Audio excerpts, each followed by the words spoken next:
Welcome to another Thoughts on Tech video. Today with the third video of the Sharpness series.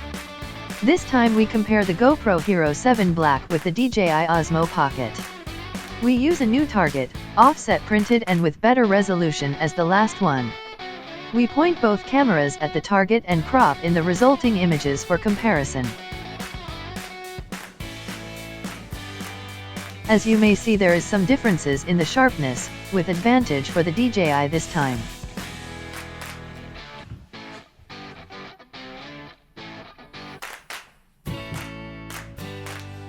Also the cropped results of two other areas of the target, and as you may see the results are similar.